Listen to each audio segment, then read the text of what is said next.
Assalamualaikum warahmatullahi wabarakatuh. Perkenalkan, nama saya Amanda Najwa Paramita dari kelas 10 IPA 6. Di sini saya akan menjelaskan sejarah Bekasi dan bangunan-bangunan bersejarah yang ada di Bekasi.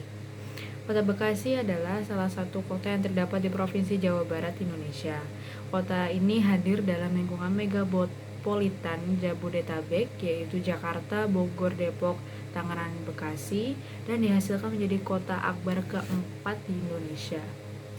Secara geografis, kota Bekasi hadir pada ketinggian 19 meter di atas permukaan laut.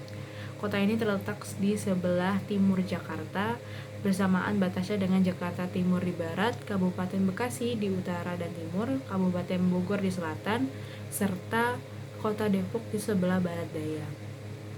Dari total lapang wilayahnya, semakin dari 50% sudah dihasilkan menjadi kawasan efektif perkotaan dengan 90% kawasan perumahan, 4% kawasan industri, 3% kawasan perdagangan, dan sisanya untuk konstruksi lainnya.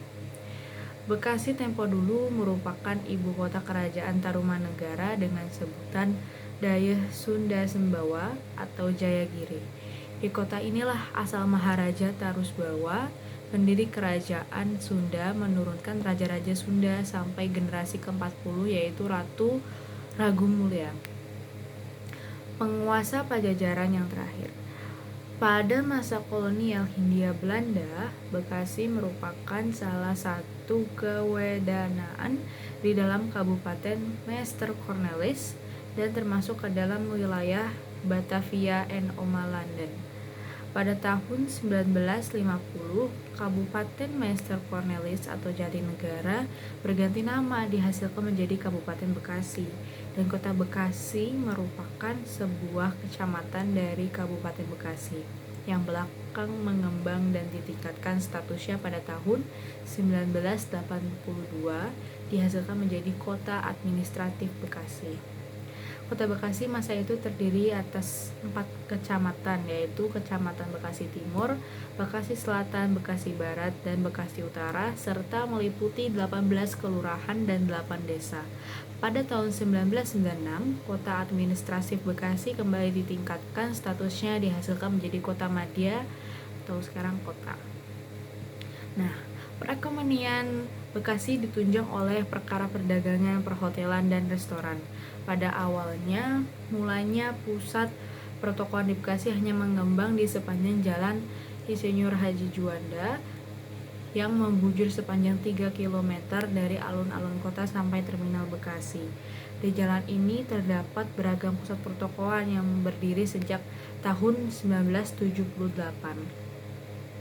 Selanjutnya, sejak tahun 1993, kawasan sepanjang Jalan Ahmad Yani mengembang dihasilkan menjadi kawasan perdagangan seiring dengan munculnya beberapa mal serta sentra niaga. Pertumbuhan kawasan perdagangan terus mengembang sampai Jalan Kiai Haji Nur Ali atau Kalimalang, Karanji, dan Kota Hasrat Indah.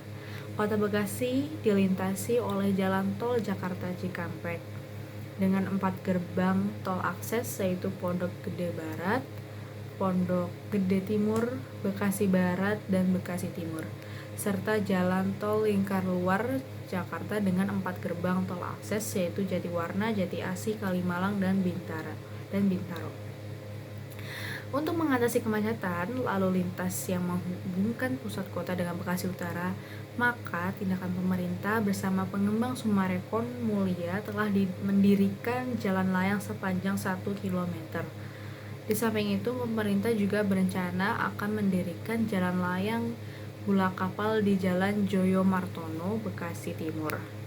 Sebagai kawasan pemukiman kaum urban, Kota Bekasi banyak memiliki pusat perbelanjaan berpihak kepada yang aci itu pasar tradisional, hypermarket, maupun pusat perbelanjaan mewah. Beberapa pusat perbelanjaan di Kota Bekasi adalah Mall Metropolitan, Sumarekon Mall Bekasi, pasti tahu lah ya, Grand Metropolitan Mall, Mega Bekasi Hyper Mall, Bekasi Square, dan BTC tahu.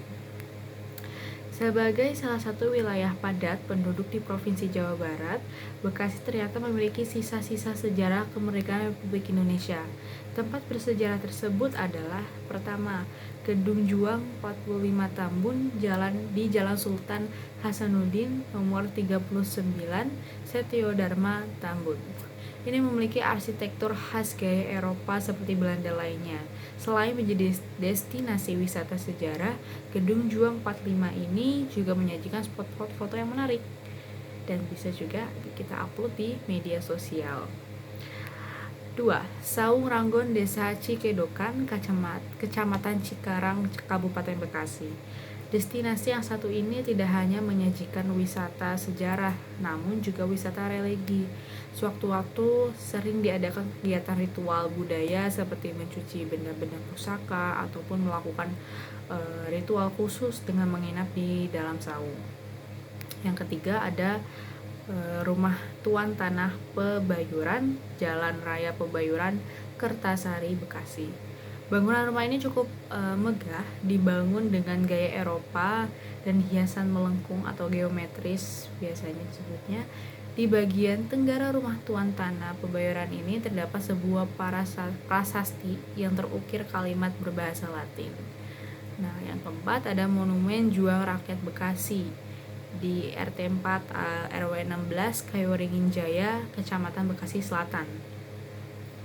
Jika berkunjung ke Monumen Perjuangan Rakyat ini, wisatawan akan disambut 5 buah tugu yang bagian puncaknya dibuat meruncing, tingginya 17 meter sebagai gambaran dari kelima sila Pancasila. Nah, yang kelima ada nih namanya Gendong Papak di Jalan IR Haji Juanda nomor 157 Margahayu, Kecamatan Bekasi Timur. Gedong berarti rumah, papak sendiri adalah istilah masyarakat setempat yang melihat bangunan ini memiliki atap yang tidak menggunakan genteng melainkan dibuat rata. Gedung ini juga memiliki peran dalam sejarah kemerdekaan sebagai gedung hibah seorang tuan tanah yang dijadikan markas perjuangan rakyat setempat dalam gerakan revolusi di Bekasi. Pemerintah kemudian mengambil alih pengelolaannya saat perang kemerdekaan usai dan menjadikannya tempat publik untuk masyarakat Bekasi. Sekian dari saya, terima kasih. Wassalamualaikum warahmatullahi wabarakatuh.